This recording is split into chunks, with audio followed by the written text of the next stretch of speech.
जिस खबर का विश्लेषण करेंगे वो दरअसल एक खबर नहीं बल्कि एक बहुत बड़ा खुलासा है।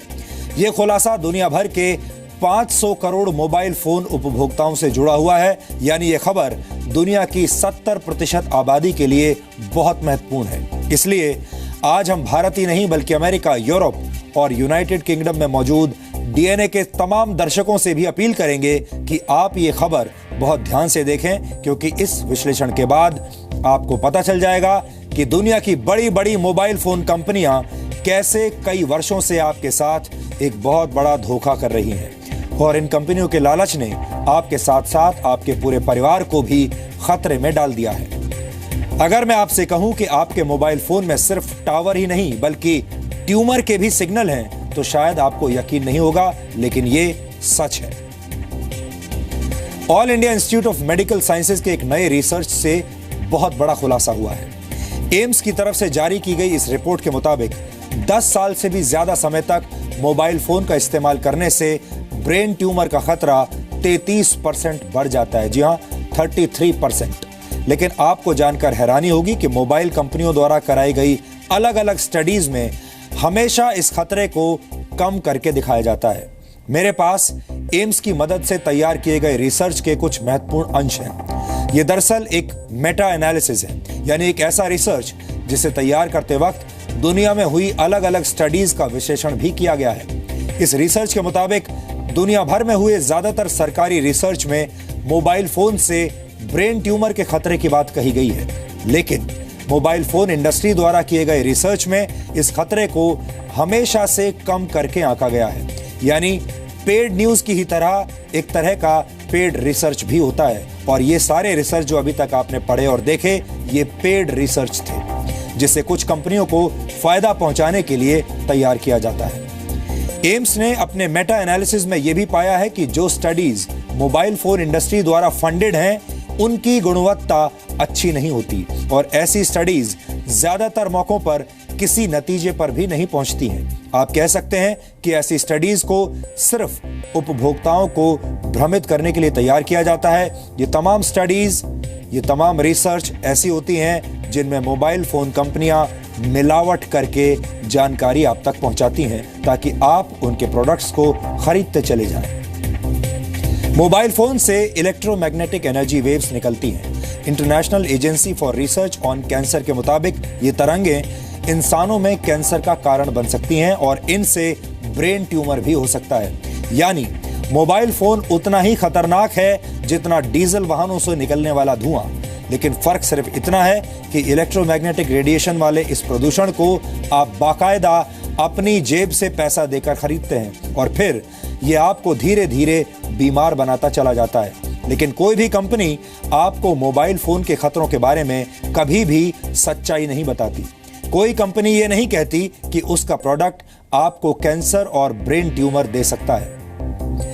मोबाइल फोन लोगों के जीवन का अभिन्न अंग बन चुका है, आप उसके बिना रह नहीं सकते। भारत की 80% आबादी मोबाइल फोन का इस्तेमाल करती है। मोबाइल ऑपरेटर्स की संस्था ग्लोबल सिस्टम मोबाइल एसोसिएशन यानी GSMA के मुताबिक 2017 में पूरी दुनिया में मोबाइल फोन यूजर्स की संख्या का प्रोजेक्शन 500 करोड़ से ज्यादा था।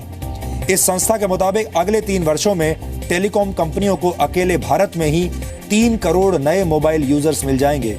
यानी भारत में 100 करोड़ से भी ज्यादा लोगों पर मोबाइल फोन रेडिएशन से होने वाले कैंसर का खतरा है। हमारे देश में आपने देखा होगा, किसी के पास चाहे मकान ना हो, किसी के पास चाहे आर्थिक रूप से समृद्धि ना हो, लेकिन उसके पास मोबाइल फोन जरूर होता है।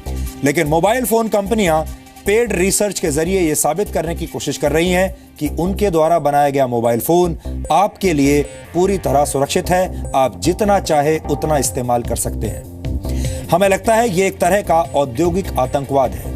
ये एक ऐसा झूठ है जिसे आपसे महंगी कीमत वसूल कर आप ही को बेचा जा रहा है। हम ये नहीं कह रहे हैं कि आप मोबाइल फोन्स का इस्तेमाल करना बंद कर दें, क्योंकि ऐसा करना संभव भी नहीं है। हम सिर्फ ये कह रहे हैं कि कंपनियों को हर हाल में अपने ग्राहकों को मोबाइल फोन्स और दूसरे वायरलेस डिवाइसेस से जुड़े खतरों के बारे में पूरी जानकारी ईमानदारी से देनी चाहिए। जब सिगरेट के पैकेट्स और तंबाकू से बने दूसरे प्रोडक्ट्स पर कैंसर के खतरे का चित्र हो सकता है, तो फिर मोबाइल फोन्स के बॉक्स पर चेतावनी क्यों नहीं छापी जा सकती? जब वाहनों से होने वाले प्रदूषण के बारे में लोगों को बताया जा सकता है, तो फिर मोबाइल फोन से निकलने वाले खतरनाक रेडिएशन का सच लोगों से क्यों छिपाया जाता है? अगर अब भी आपको मोबाइल फोन्स के खतरे का अंदाजा नहीं लग पा रहा है, तो आपको हमारे विश्लेषण का अगला हिस्सा आज बहुत ध्यान से देखना चाहिए। अगर आपके घर में भी कोई छोटा बच्चा है या युवा भी है और वो अक्सर आपके मोबाइल फोन्स का इस्तेमाल करता है या फिर आपसे मोबाइल फोन दिलवाने के लिए जिद करता है, तो आप उसे मोबाइल फोन खरीद के शायद दे भी देते हैं। तो आपको आज तुरंत सावधान हो जाने की जरूरत है। छोटे बच्चों के हाथ में मोबाइल फोन्स देकर आप उन्हें गंभीर बीमारियां दे रहे हैं। इजराइल के हदासा मेडिकल कॉलेज की प्रोफेसर डॉक्टर देवरा डेविस लंबे समय से मोबाइल फोन रेडिएशन के खतरों पर रिसर्च कर रही है। डॉक्टर डेविस का कहना है कि मोबाइल फोन रेडिएशन से न सिर्फ कैंसर का खतरा बढ़ता है, बल्कि पुरुषों में स्पर्म काउंट भी कम हो जाता है। इसके अलावा गर्भावस्था से गुजर रही महिलाओं के लिए यह रेडिएशन अच्छा नहीं होता। इससे जन्म के वक्त बच्चे के दिमाग का आकार छोटा रह सकता है या फिर बच्चा हाइपर एक्टिविटी का भी शिकार हो सकता है। अगर आप भी 24 घंटे मोबाइल फोन से चिपके रहते हैं और अपने बच्चों को भी मोबाइल फोन से दूर नहीं कर पाते हैं, तो आपको डॉक्टर देवरा डेविस की वो स्पीच आज जरूर सुननी चाहिए जो उन्होंने मेलबर्न यूनिवर्सिटी के एक कार्यक्रम में दी थी। हमें यकीन है कि डॉक्टर देवरा डेविस की बातें सुनने के बाद मोबाइल फोन से आपका मोह हमेशा के लिए भंग हो जाएगा। And this is quite a bit of work goes into creating this, and here is what it looks like after a period of 6 minutes. And that's really not as bad as it might look, because you see the red area only gets partway through the eye of the adult, right? The one that we're really concerned about is this one with the young child. And this is a 3-year-old brain that we modeled. And you see that by the end of that 6-minute call, the peak radiation, yellow and red, is getting all the way into almost both eyes. And again, this is one call, and it's not going to kill anybody. It may not cause any biological effect whatsoever for 1 call or 2 calls or 3 calls. But the question is, what's the cumulative impact of this kind of exposure? How do we evaluate it? How do we study it? The problem we face is that right now, we're in the midst of an experiment on my grandchildren and your children, and we don't have anybody to compare them with. We don't have a control group in science. When you are given a drug, it's usually been studied where some people get the drug and some people don't get the drug, and they're called the controls. And then you see whether or not those who got the drug are healthier than those who did not. And when you get results, you can conclude, if there is a difference between the exposed and the control group, that your drug has worked. Well, when it comes to mobile phone radiation, we've lost our ability to have a true control group. Even now with young children, more than half of young children today have access to these devices. And I read this morning in the Age that something like 13% of children age 2 can order their own apps. वैसे मजे की बात यह है कि जब हम देवरा Davis का ये वीडियो इंटरनेट पर ढूंढ रहे थे, तब इस वीडियो के प्ले होने से पहले भी हमें एक मोबाइल फोन का ही ऐड दिखाया गया। और हो सकता है कि डीएनए के दौरान ब्रेक में भी आपको किसी न किसी मोबाइल फोन का ऐड दिख जाए। आप में से बहुत सारे लोग इस वक्त डीएनए भी अपने अपने मोबाइल फोन्स पर ही देख रहे होंगे, लेकिन इसका मतलब ये नहीं है कि आपको मोबाइल फोन्स के खतरों के बारे में जानने का अधिकार नहीं है। हमने एम्स की रिपोर्ट और विशेषज्ञों से बातचीत के आधार पर एक रेडिएशन फ्री विश्लेषण आज तैयार किया है। इस विश्लेषण के दौरान हमने मोबाइल फोन के खतरों का पता लगाने के अलावा यह भी पता लगाया है कि आप इन खतरों से कैसे बच सकते हैं। अगर आप भी मोबाइल फोन का इस्तेमाल करते हैं, तो आपको हमारा यह विश्लेषण किसी भी हालत में आज मिस नहीं करना चाहिए।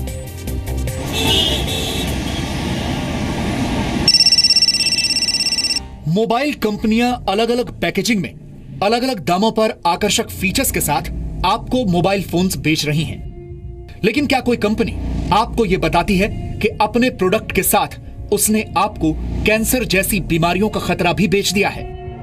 मोबाइल फोन से होने वाले रेडिएशन को लेकर कंपनियां पिछले 2 दशकों से झूठ बोल रही हैं, आपको धोखा दे रही हैं, आपकी सेहत के साथ खिलवाड़ कर रही हैं। लेकिन कोई इन कंपनियों से सच जानने की हिम्मत नहीं करता है।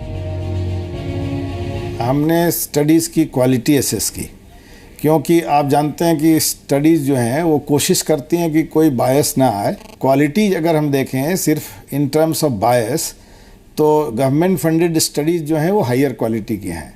जो इंडस्ट्री फंडेड स्टडीज़ हैं उसमें क्वालिटी स्कोर लिटिल लोअर है। ये है ज़ारा, पेशे से मेडिकल एग्जीक्यूटिव हैं। एक नहीं बल्कि 2 मोबाइल फोन्स का इस्तेमाल करती हैं। मोबाइल फोन्स के साइड इफेक्ट्स ने अपना असर दिखाना शुरू कर दिया है, लेकिन मोबाइल फोन की लत है कि जाती ही नहीं। मुझे ये पता है कि फ़ोन में रेडिएशंस की प्रॉब्लम होती है। इनफैक्ट मैं रात को फ़ोन को अपने तकिए के नीचे रख के सोती हूँ, बिकॉज उसमें अलार्म सेट होता है, and that is not good, because उसमें रेडिएशन की प्रॉब्लम होती है। इस वजह से आगे फर्दर प्रॉब्लम्स हो सकती है। लेकिन ये सारी बातें जानने के बावजूद हम फिर भी फ़ोन को इसी तरह से अपने पास रखते हैं, खुद से हर वक्त साथ होता है। दिल्ली के all India institute of medical sciences यानी एम्स के मुताबिक टेलीकॉम कंपनियों द्वारा प्रायोजित रिसर्च आपको मोबाइल फोन रेडिएशन का सच नहीं बताती हैं। ये स्टडीज या तो किसी नतीजे पर पहुंचती ही नहीं है या फिर सच के कमजोर सिग्नल्स के साथ रिलीज की जाती हैं।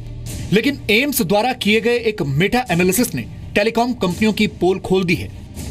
ये एम्स ने मेटा एनालिसिस किया है, जो स्टडीज ऑलरेडी रिपोर्टेड हैं उनकी। ये भी एक तरह की स्टडी है जिसमें कि हम लोग देखते हैं कि जो स्टडीज़ की हुई हैं उसमें पैटर्न ऑफ फाइंडिंग्स क्या है। हाई क्वालिटी स्टडीज़ जो हैं वो शो करती हैं कि there is risk, where as low quality हैं वो कहती है there is no risk, in fact there is less risk. तो ये कोरिलेशन है। ये correlation may be partly because of the design of the study, partly आप समझिए कि लोगों के कोऑपरेशन पे भी डिपेंड करता है। पिछले 1 दशक से भारत जबरदस्त मोबाइल क्रांति देख रहा है। इसी मोबाइल क्रांति के दम पर डिजिटल इंडिया का सपना देखा जा रहा है। लेकिन सच ये है कि जितने हाथों में मोबाइल फोन होगा उतनी ही बड़ी आबादी इलेक्ट्रोमैग्नेटिक रेडिएशन के खतरे का सामना करेगी। मोबाइल फोन से निकलने वाला रेडिएशन माइक्रोवेव श्रेणी का होता है, लेकिन इसकी ताकत कमजोर होती है। फिर भी लगातार कई वर्षों तक मोबाइल फोन का इस्तेमाल आपको ब्रेन ट्यूमर दे सकता है, पुरुषों में नपुंसकता का खतरा पैदा कर सकता है। छोटे बच्चों पर तो इसका असर और भी खतरनाक होता है। यहां तक कि ये रेडिएशन गर्भवती मां के जरिए होने वाले बच्चे को भी नुकसान पहुंचा सकता है। So now, why is there no increase in brain cancer that we can find in the general population today? Because there is not. And after all, if mobile phones really are important, why don't we have an epidemic today? Well, let me tell you why. First of all, brain cancer takes a long time to develop. How do we know that? We know that because when the bombs fell at the end of World War II, there was no increase in brain cancer in the survivors who have been studied. No increase at all. पूरी दुनिया में mobile phone का बाजार 24 लाख करोड़ रुपए का है, जबकि भारत में यह बाजार 2,47,000 करोड़ रुपए का है। भारत पूरी दुनिया का सबसे बड़ा और सबसे तेजी से बढ़ता मोबाइल बाजार है। शायद यही वजह है कि मोबाइल फोन निर्माता कंपनियां आपको सच नहीं बताना चाहती। दिल्ली से रूफी जैदी के साथ ब्यूरो रिपोर्ट, जी मीडिया। यहां मैं आपको आरएफ यानी रेडियो फ्रीक्वेंसी एक्सपोजर से बचने के कुछ उपाय भी बताना चाहता हूं, लेकिन उससे पहले ये स्टडी मेरे हाथ में है। एम्स की स्टडी है, ये देखिए, और इसमें लिखा है mobile phone use and risk of brain tumours. इसका हेडिंग यही है। मैं पूरा पढ़कर तो नहीं बताऊंगा आपको, लेकिन इसका जो कंक्लूजन है यानी जो इसका सार है वो मैं आपको उसकी एक लाइन जरूर पढ़कर बताना चाहता हूं, जिसमें लिखा है In our review of the literature and meta-analysis of case control studies, we found evidence linking mobile phone use and risk of brain tumors, especially in long-term users more than 10 years. और ये वही बात लिखी है जो हम आपको बता रहे थे। किसी समस्या को आप तक पहुंचाना, आपके सामने रखना बहुत आसान है, लेकिन उस समस्या का समाधान क्या है ये बताना भी हमारा फर्ज है। और अब मैं आपको कुछ उपाय बताना चाहता हूं कि इससे आप बच कैसे सकते हैं। वैसे कुछ मोबाइल फोन कंपनियां अपने यूजर मैनुअल में इसका जिक्र करती भी हैं, लेकिन आपको उसके बारे में पता नहीं होगा, क्योंकि उसके बारे में कभी कोई भी आपको बताता नहीं है। तो कुछ कंपनियां तो अपने मैनुअल में इसका जिक्र करती हैं, तो कुछ कंपनियों के मोबाइल फोन की सेटिंग में आप जाकर रेडिएशन का स्तर जान सकते हैं, और ये फीचर आपके फोन में होता है। लेकिन कंपनियां इन बातों का ठीक से कभी भी प्रचार नहीं करती। इसकी एक वजह यह भी हो सकती है कि कंपनियां कभी चाहती ही नहीं कि आप वहां तक पहुंचें और आपको यह पता चले कि ये मोबाइल फोन आपके लिए कितना हानिकारक हो सकता है। इसीलिए इन फीचर्स के बारे में ये कंपनियां आपको बताती नहीं है। हालांकि आपके हैंडसेट में ये फीचर्स जरूर होंगे। कंपनियां आपको रेडिएशन से बचने की सलाह बहुत छिपा कर देती हैं। ये ठीक ऐसा ही है जैसे सिगरेट बेचने वाली कंपनियां कुछ वक्त पहले तक किया करती थी। सिगरेट बेचने वाली कंपनियां सचित्र चेतावनी को बहुत छोटे आकार में छापती थी, लेकिन धीरे धीरे आम जनता और संस्थाओं के दबाव में कड़े नियम बनाए गए। ये सच है कि कंपनियां अपने प्रोडक्ट से जुड़े खतरों के बारे में लोगों को नहीं बताना चाहती, क्योंकि इससे उन्हें आर्थिक नुकसान हो सकता है। आपके पास जो मोबाइल फोन है उसमें लीगल इंफॉर्मेशन का एक सेक्शन होता है जिसमें रेडिएशन और उसके खतरों का जिक्र किया गया है, लेकिन ज्यादातर ग्राहकों को यह बात पता ही नहीं होती कि उन्हें यह जानकारी कहां से और कैसे मिलेगी। आज मैं आपको बताना चाहता हूं, और यही जानकारी मैंने अपने मोबाइल फोन में भी ढूंढी है। आप सबसे पहले अपने मोबाइल फोन में सेटिंग्स में जाइए। सेटिंग्स में जाकर आप एक सेक्शन होगा जिसको कहते हैं अबाउट। आप अबाउट वाला सेक्शन ढूंढिए और वहां आपको RF एक्सपोजर के बारे में जानकारी मिलेगी। हालांकि कुछ मोबाइल फोन कंपनियां ये जानकारियां नहीं भी देती हैं, लेकिन जो अच्छी कंपनियां हैं वो आपको ये जानकारियां देती हैं। मैं आज आपको बताना चाहता हूं, मैंने अपने फोन में भी ये जानकारी खोजी है और RF एक्सपोजर में मैं गया हूं और यहां आपको बता देता हूं 2 लाइन पढ़ के इसमें क्या लिखा हुआ है। RF एक्सपोजर वाले सेक्शन में लिखा है, to reduce exposure to RF energy use a hands free option such as the built in speaker phone, the supplied headphones और other similar accessories. Carry your phone at least 5 millimeter away from your body to ensure exposure levels remain at or below the as tested levels. Cases with metal parts may change the RF performance of the device, including its compliance with RF exposure guidelines in a manner that has not been tested or certified. तो अगर आप यहाँ जाएंगे तो ये पढ़कर आपको इस बात का एहसास ज़रूर हो जाएगा कि इन कंपनियों को इस बात का एहसास है कि ये जो RF एक्सपोजर है ये आपके लिए हानिकारक है। इन्होंने ये बताया भी है कि आप इससे कैसे बच सकते हैं, लेकिन सब कुछ इतना छुपा कर रखा हुआ है, इतना छोटे छोटे शब्दों में बताया है कि जब तक इसका प्रचार ना किया जाए आप शायद कभी इस सेक्शन तक पहुंच ही नहीं पाएंगे। वैसे आप कुछ सावधानियां बरतकर इस रेडिएशन के खतरे को कम जरूर कर सकते हैं। सबसे पहले तो अपने मोबाइल फोन को अपने शरीर से हमेशा दूर रखें, यानी उसे अपनी किसी भी जेब में बिल्कुल ना रखें। इसकी बजाय अपने मोबाइल फोन को बैग में रखना शुरू करें। मोबाइल फोन का इस्तेमाल करते वक्त उसे अपने सिर से लगाकर ना रखें, क्योंकि यही स्पर्श आगे चलकर ट्यूमर का कारण बन सकता है।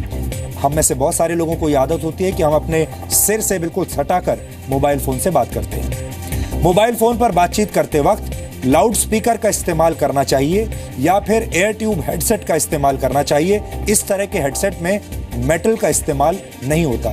मेटल की वजह से रेडिएशन का खतरा बढ़ जाता है। तो ये बात आपको हमेशा याद रखनी चाहिए कि मोबाइल फोन के आसपास या मोबाइल फोन से जब भी आप किसी मेटल को टच करेंगे या आसपास मेटल होगा तो रेडिएशन बढ़ जाएगा।